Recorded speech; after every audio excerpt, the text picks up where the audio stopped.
Assalamualaikum warahmatullahi wabarakatuh.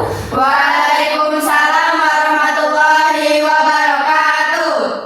Selamat siang semuanya. Siang. Gimana kabar teman-teman hari ini? Alhamdulillah baik. Oke, sebelumnya Mbak mengucapkan terima kasih ya kepada teman-teman karena teman-teman sudah mau meluangkan waktunya untuk melakukan sesi konseling kelompok pada siang hari ini. Oke, semoga teman-teman dalam keadaan sehat dan semangat ya. Iya. Oh iya, teman-teman udah pada nyaman belum sama tempat duduknya masing-masing? Udah. Kalau misal ada yang belum nyaman, bilang aja, nggak usah malu-malu. Sudah, Kak. Jadi sebelum kita mulai, alangkah lebih baiknya kita berdoa terlebih dahulu ya teman-teman. Jadi berdoa menurut kepercayaan masing-masing. Doa dimulai. Selesai? Oke, sebelum kita lanjut, alangkah baiknya kita perkenalan terlebih dahulu ya. Jadi di sini Mbak perkenalan terlebih dahulu ya. Nama Mbak Sufiatul Karimah, Mbak dari Prodi Bimbingan Konseling Pendidikan Islam UIN Raden Intan Lampung. Teman-teman udah tahu kan namanya siapa? Nama Mbak siapa coba? Sufiatul. Ya, bisa dipanggil Mbak Sufi. Oke, bisa dilanjut dengan teman-teman, dimulai dari sebelah kanan terlebih dahulu. Perkenalkan, nama saya Kasya Ilham Sena, sering dipanggil Kasya dari kelas 9A. Oke, Perkenalkan, nama saya Nadia Kiara, biasa dipanggil Kiara dari kelas 9A. lanjut. Perkenalkan, nama saya Kirana Aufalia, biasa dipanggil Kirana dari kelas 9A. Oke, lanjut. Perkenalkan, nama saya Naira Adinda, sering dipanggil Dinda dari kelas 9A. Perkenalkan, nama saya Naurena Davlin, biasa dipanggil Nauren dari kelas 9A. Perkenalkan, nama saya Zetaya Aulia Putri, sering dipanggil Zeta dari kelas 9A. Oke, teman-teman kan udah saling berkenalan. Supaya kita lebih santai, kita ice breaking terlebih dahulu ya. Iya. Nanti teman-teman ngikutin gerakan yang Mbak lakuin. Mulai ya. Buka tutup, bertepuk tangan. Buka tutup, tepuk tangan lagi. Digulung-gulung, lalu tersenyum hihi. Digulung-gulung, lalu tertawa haha. Teman-teman udah paham? Paham. Oke, kita bisa mulai? Bisa.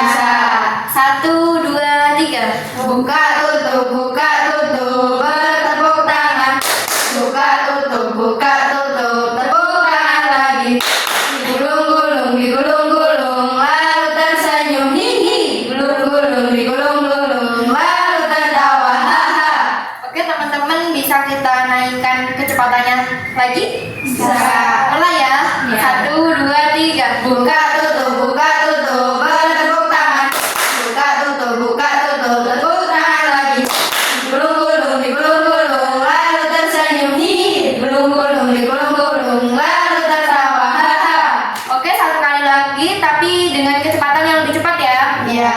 1, 2, 3. Buka tutup, bertepuk tangan. Buka tutup, tepuk tangan lagi. Digulung-gulung, lalu tersenyum hihi. Digulung-gulung, lalu tertawa haha. Baik, teman-teman udah relax?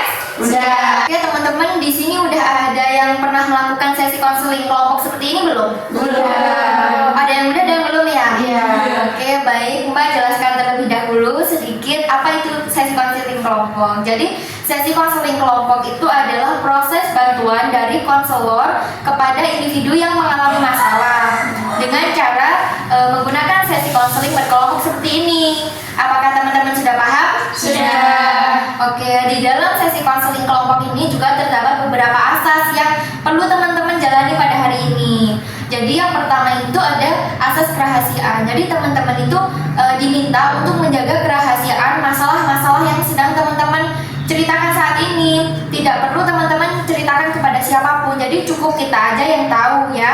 Iya. Selanjutnya ada asas keterbukaan. Teman-teman diminta untuk terbuka menceritakan masalahnya dengan seksama tanpa ada yang ditutup-tutupi. Apakah teman-teman bisa? Bisa. Oke, dan yang terakhir itu ada asas kesukarelaan. Jadi teman-teman diminta untuk sukarela menceritakan masalah yang sedang teman-teman hadapi tanpa ada paksaan. Oke? Oke. Teman-teman udah paham ya? Sudah. Oke, di dalam sesi konseling kelompok ini juga terdapat waktu, kurang lebih kita akan menggunakan waktu selama 60 menit ya. Iya. Baik, apakah teman-teman siap dalam mengikuti sesi konseling pada hari ini? Siap. Oke, Mbak di sini ingin mendengarkan cerita atau keluh kesah teman-teman nih. Silahkan teman-teman bercerita dengan sepenuh hati tanpa ada yang ditutup-tutupi. Bisa dimulai dari Mbak Sini terlebih dahulu. Oke Kak, jadi permasalahan yang saya hadapi itu tuh saya terlalu banyak ngikutin kegiatan sekolah gitu Kak, ekskul gitu. Kayak yang di sekolah itu kayak PMR, Pramuka, OSIS gitu, aku ikut Kak. Terus yang Kak, kalau di luar sekolah itu juga les-les tambahan gitu Kak. Jadi tuh belum sempat ngerjain tugas gitu Kak. Tugasnya tuh numpuk-numpuk jadi belum dikerjain. Jadi permasalahan yang kamu hadapi saat ini tuh terlalu banyak tugas ya. Terus terlalu banyak aktivitas. Ada juga kan tadi yang kamu sebutin kayak di sekolah maupun di luar sekolah ada les tambahan. Pinter banget kayaknya. Gitu ya. Oke, boleh dilanjut Mbak. Kalau permasalahan dari aku Kak, kan aku kan kayak sering bikin jadwal keseharian gitu. Tapi yang jadi masalahnya itu aku tuh susah banget buat konsisten. Jadi kadang pas capek itu aku abain. Terus besoknya tuh kayak nyesel sendiri deh karena banyak tugas yang belum selesai gitu. Jadi permasalahannya kamu itu udah membuat jadwal tapi tidak bisa konsisten karena kamu itu sering menunda-nunda gitu ya. Iya. Oke, baik Mbak Sarah. Kalau saya Kak, saya itu gampang terdistract. Kalau mau ngerjain tugas, malah pegang HP, malah lihat TikTok, Scroll, ya. ya, oke. Nggak kerasa waktunya itu udah mau sejam, jadi nggak jadi ngerjain. Oke, jadi permasalahannya itu tidak bisa menggunakan waktu dengan baik dan benar. Oke, bisa dilanjut Mbak itu. Jadi permasalahan yang saya hadapi itu ya Kak, saya itu suka banget menunda-nunda tugas Kak. Awalnya niat cuma rebahan sebentar, tapi akhirnya malah ketiduran. Jadi saya juga bingung gimana mulai ngerjainnya Kak, karena sudah terlalu banyak tugas menumpuk. Oke, jadi permasalahannya nggak jauh beda ya sama teman-teman yang lain. Pasti Iya. karena nggak mengatur waktu dengan baik. Oke, lanjut Mbak ini. Kalau misalnya yang saya hadapi ya Kak, saya tuh sering sekali bingung harus mulai dari mana karena tugasnya tuh banyak banget, semua tuh kayaknya penting bagi saya, tapi karena bingung saya malah nggak mulai apa-apa dan makin stres karena tugasnya tuh numpuk dan saya malah kayak scroll TikTok, IG gitu, buka HP. Sama aja permasalahannya sama Mbak Indu berarti, ya kan? Iya. Oke. Kalau saya ya Kak, masalahnya tuh kayak sering suka gadang gitu buat ngerjain tugas karena siangnya tuh kadang sibuk. Tapi nanti paginya kalau udah berangkat sekolah, terus ada pelajaran gitu jadi nggak dengerin gurunya, terus jadinya tidur di dalam kelas. Karena kamu sibuknya ngapain siang-siang emang? Scroll TikTok sih. Dia karena scroll ya, kalau sibuknya belajar ya pasti tugas-tugasnya terkerjakan semua ya kan? Iya. Oke.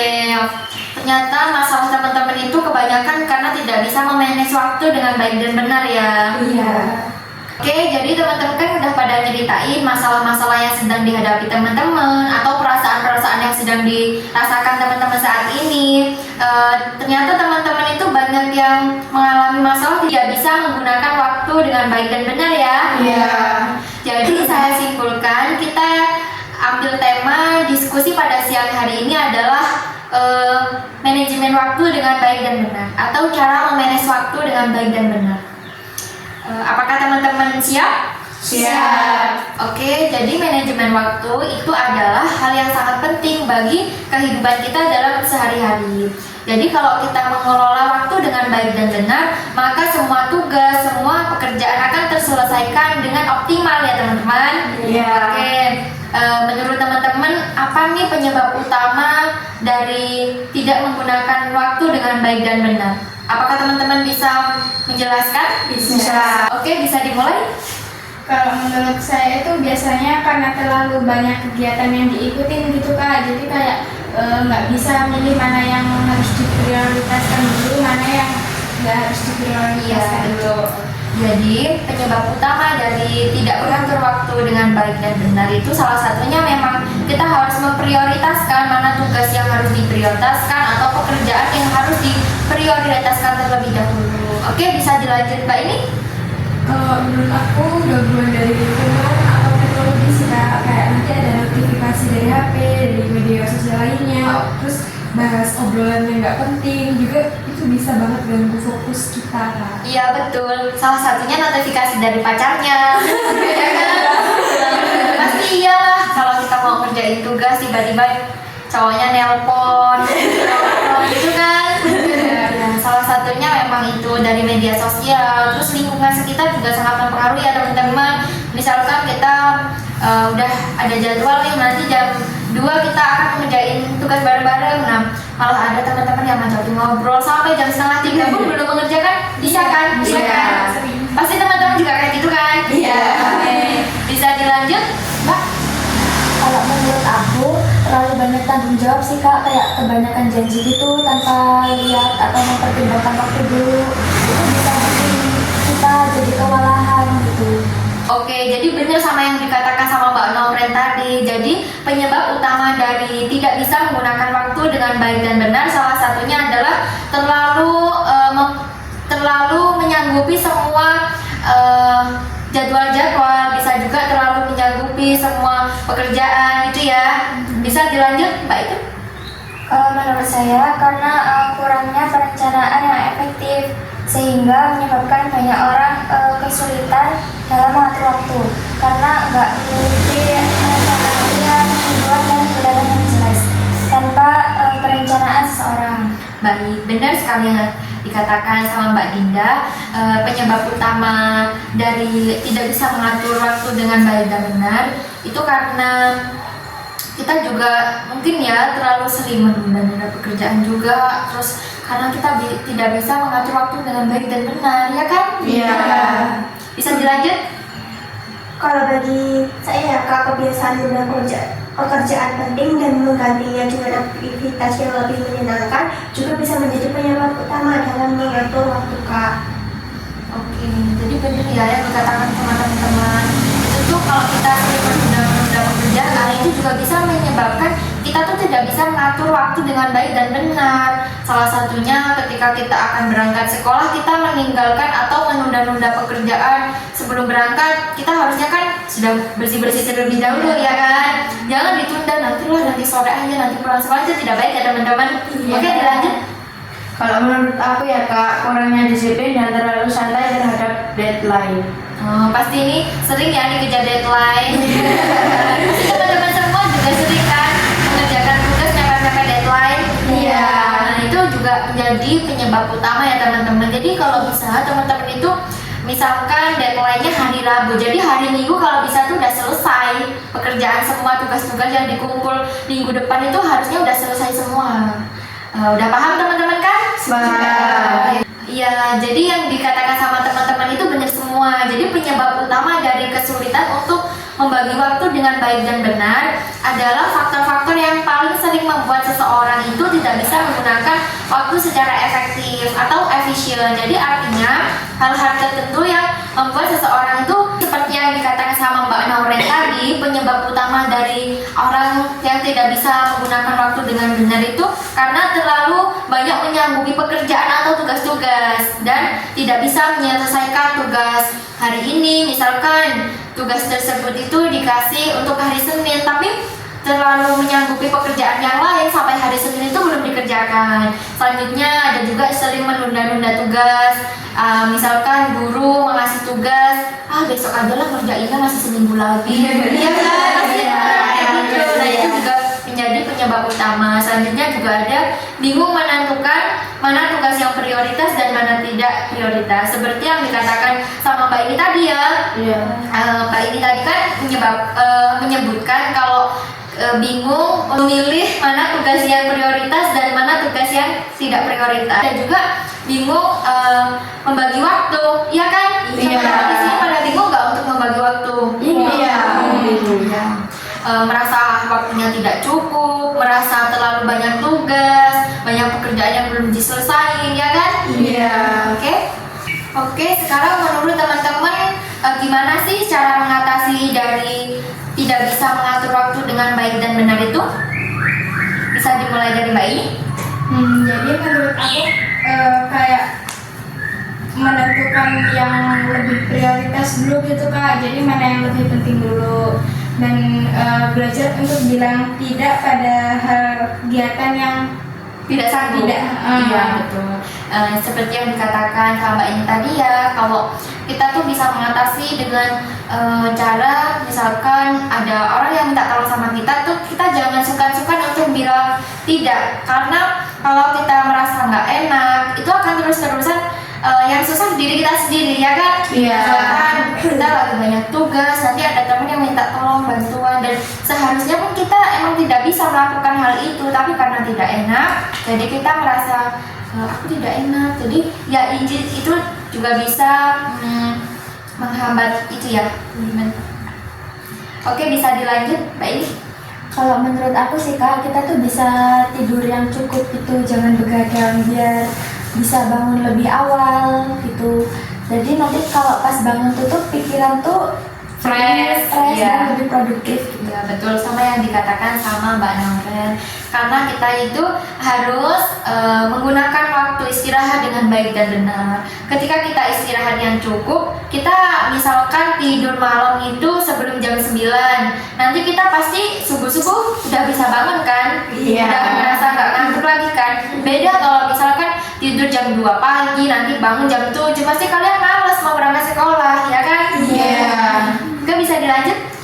Kalau aku ya Kak, rutin evaluasi kegiatan harian gitu sih, kayak nanti biar tahu aja gitu gimana waktu kita yang kebuang sia-sia. Iya benar sekali yang dikatakan. Jadi kita tuh harus sering-sering mengevaluasi, seperti kita tuh kan dikasih tugas atau kita membuat jadwal harian ya. Nah nanti mana nih yang belum kita checklist, atau mana nih yang belum kita isi, atau yang kita tinggalkan. Jadi kita harus sering-sering ketika kita membuat jadwal harian itu harus sering-sering dilihat mana yang harusnya saya itu udah melakukan tapi saya tidak lakukan. Oke, lanjut. Kalau menurut aku ya Kak, bisa dengan mengurangi waktu screen time di HP, misalnya mengurangi scroll TikTok, melihat YouTube, dan medsos lainnya. Ya betul yang dikatakan. Jadi teman-teman di sini bisa mengatasi dengan cara kita tuh harus bisa jarang-jarang ya, atau mengurangi main HP, main TikTok contohnya. Terus yang sering tiktokan itu tuh dikurangi teman-teman, itu nggak baik ya kan, pasti kayak main TikTok ya. Jadi salah satunya itu tadi, karena media sosial itu sangat mempengaruhi, dan mungkin teman-teman di sini tuh belum tahu ya dampak negatif dari media sosial itu seperti apa. Itu sangat buruk loh teman-teman. Jadi kalau bisa tuh teman-teman tuh utamakan belajar dahulu. Mumpung teman-teman tuh masih sekolah jenjang sekolah MTS kayak gini, jadi teman-teman tuh banyakin membaca buku, kayak bisa sih gunakan media sosial tapi dengan cara yang baik dan benar. Sekarang tuh kan di HP kan banyak kan AI seperti itu. Iya. Jadi kalian tuh jangan ngandelin kalau ngerjain tugas tuh lewat AI. Jadi kalian bisa menggunakan AI tapi dengan cara yang baik dan benar. Oke, lanjut.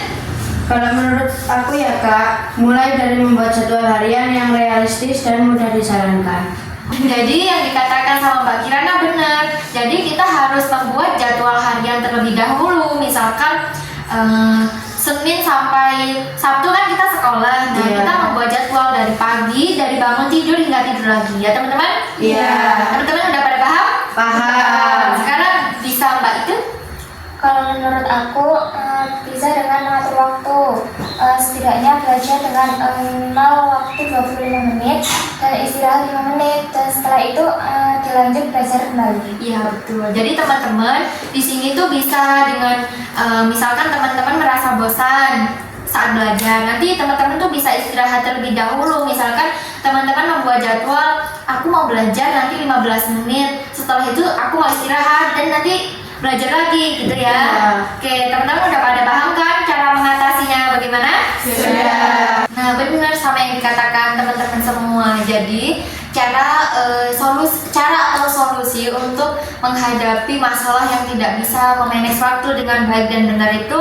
Yang pertama itu bisa dengan mengidentifikasi masalah-masalah yang menyebabkan teman-teman itu tidak bisa memanage waktu dengan baik dan benar. Selanjutnya ada juga menentukan prioritas. Seperti yang dikatakan Mbak ini tadi, kita harus menentukan dulu mana yang prioritas dan mana yang bukan prioritas. Selanjutnya ada juga seperti yang dikatakan oleh Mbak ini tadi, kita harus membangun atau kita harus membuat jadwal harian yang teratur, ya kan? Iya. Ya.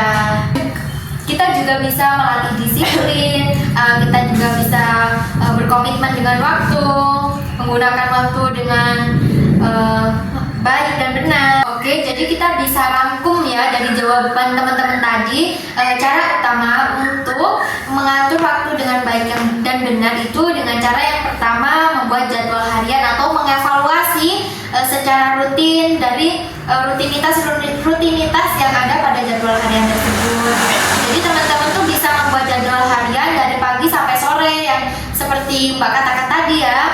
Jadi teman-teman tuh membuat jadwal dari bangun tidur hingga mau tidur lagi. Nanti teman-teman tuh bisa mencentangnya, atau misalkan ya udah teman-teman kerjain tuh bisa coret atau centang gitu ya. Oke, selanjutnya ada juga menggunakan teknik manajemen waktu. Jadi teman-teman tuh harus menggunakan waktu dengan baik dan benar. Seperti misalkan saatnya mengerjakan tugas ya teman-teman mengerjakan tugas. Jangan ada yang males-malesan scroll HP, malah video call sama pacarnya. Ada juga malah ngerumpi, ngegosip gitu kan. Ya. Dan bisa juga dengan mengurangi media sosial ya, karena teman-teman kalau tahu akibat negatif dari media sosial itu sangat banyak sekali. Salah satunya tadi karena kita tidak bisa menggunakan media sosial dengan baik dan benar, kita tuh bisa menjadi menunda pekerjaan, menunda tugas gitu kan. Oke, selanjutnya menentukan prioritas. Jadi teman-teman tuh harus menentukan mana prioritas yang baik terlebih dahulu. Dan misalkan pekerjaan itu tidak prioritas ya, terlebih dahulu teman-teman mengerjakan pekerjaan yang lebih prioritas. Oke, ada juga selanjutnya ada belajar konsisten dan disiplin. Jadi teman-teman itu tidak boleh menunda-nunda pekerjaan seperti yang Mbak katakan tadi. Misalnya sebelum berangkat sekolah biasanya teman-teman bersih-bersih dulu nggak? Iya. Bantu-bantu ibunya kan pastinya. Oke, jadi teman-teman tuh disiplin waktu. Misalkan saatnya nyapu ya nyapu, nggak usah main HP pagi-pagi. Kalau bisa tuh nggak usah main HP teman-teman. Nggak usah ada yang nanti aku mau berangkat sekolah dulu ya, gitu kan? Ada yang ngomelin pacarnya kayak gitu, nggak usah kan. Pokoknya teman-teman itu harus disiplin. Kalau saatnya kita mengerjakan tugas ya ngerjain tugas, saatnya kita bantu orang tua ya kita bantu orang tua gitu ya teman-teman. Iya. Bisa juga dengan cara yang dikatakan Mbak Naure tadi, kita juga bisa istirahat yang cukup gitu ya. Kita harus tidur yang cukup, paling enggak kita tuh tidur kurang lebih selama 8 jam. Oke? Jadi teman-teman tuh harus bisa menerapkan solusi-solusi ini karena ini sangat baik untuk diri teman-teman. Istirahat yang cukup, selanjutnya beri penghargaan kepada diri sendiri. Misalkan aku udah bisa melakukan, misalkan teman-teman tuh melakukan atau membuat jadwal harian, aku udah bisa membuat jadwal harian dan saya udah bisa melakukannya secara efektif. Nanti teman-teman tuh bisa memberikan apresiasi kepada diri sendiri gitu. Seperti teman-teman tuh misalkan sukanya tuh makan es, nah teman-teman bisa beli es gitu. Terus teman-teman bisa misalkan aku udah bisa menjalankan rutinitas aku yang aku buat 1 minggu ini, lah besok minggu depan nonton sama teman-teman, itu juga bisa ya teman-teman. Jadi itu tadi, itu adalah reward kepada diri sendiri. Oke, apakah teman-teman di sini merasa lebih paham atau merasa lebih terbantu setelah kita melakukan sesi konseling ini? Ya, saya merasa terbuka wawasannya dan mau coba teknik yang udah diajukan oleh kakak. Oke, ada teman-teman yang bisa menanggapi juga? Saya sekarang lebih tenang Kak, karena sekarang tahu harus mulai dari mana dan apa yang harus diubah. Oke, alhamdulillah ya. Semoga teman-teman di sini tuh merasa terbantu dari masalah-masalah yang dihadapi teman-teman saat ini. Jadi Mbak berharap setelah kita konseling pada hari ini teman-teman tuh sudah bisa memecahkan masalah pada diri teman-teman ya. Nah, dan mengatur waktu dengan efisien atau memilih mana yang baik dan mana yang harus diprioritaskan atau tidak diprioritaskan, dan lebih bijak atau efisien dalam mengatur waktu. Oke, mengingat waktu sesi konseling kelompok kita pada hari ini sudah habis, mari kita tutup sesi konseling kelompok ini dengan mengucap lafal hamdalah. Alhamdulillahirobbilalamin. Terima kasih ya teman-teman. Semoga ya, solusi-solusi yang telah Mbak berikan kepada teman-teman dan pendapat dari teman-teman yang lain itu bisa membantu memecahkan masalah yang sedang dihadapi teman-teman. Dan jika nanti teman-teman mengalami masalah yang seperti ini kembali atau masalah yang berbeda, tapi teman-teman tidak bisa mengatasi sendiri, nanti teman-teman bisa hubungi Mbak pribadi ya. Iya. Oke, Mbak akhiri, wabillahi taufiq walhidayah. Wassalamualaikum warahmatullahi wabarakatuh. Waalaikumsalam